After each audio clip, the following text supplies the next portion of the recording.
The glory of living lies not in never falling, but rising every time you fall.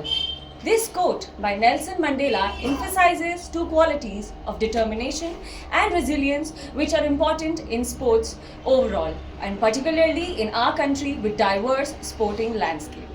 Jai Hind everyone, my today's topic is sports in India. Sports have always played an integral role in India's identity, with diverse sports cultures present in our country.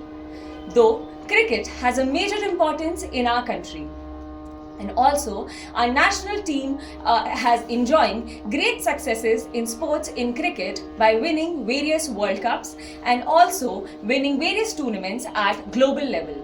When it comes to other sports, our country is also rich in those also.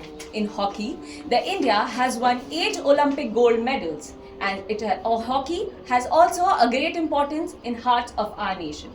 In other sports, our great sportsmen like P.V. Sindhu, Mary Kom and Neeraj Chopra have increased their global positions in boxing, badminton and athletics.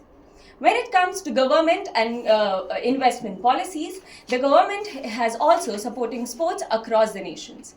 Like the Khelo India scheme, in which the government is finding talent from root levels, from grassroots levels, and nurturing them. In schemes like Sports Authority of India, that is financing and providing world-class facilities for sporting. There is also the National Sports Development Fund, which provides finance to the athletes and promoting them to practice their sports of interest.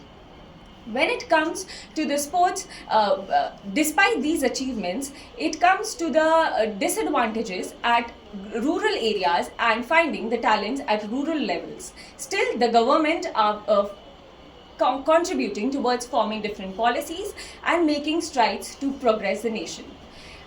When it comes to the global achievements, India has also showed improvement in Olympics, which Neeraj Chopra securing gold in 2020 Olympics in Tokyo, making a great importance reviving back our country. By conclusion, I would like to say that there are still, despite disadvantages when it comes to non-cricket sports and their facilities in our country, but still with the help of government and their continuous support in policies and financial support to the sports person, our country can obtain a great success at global level. Thank you. Good.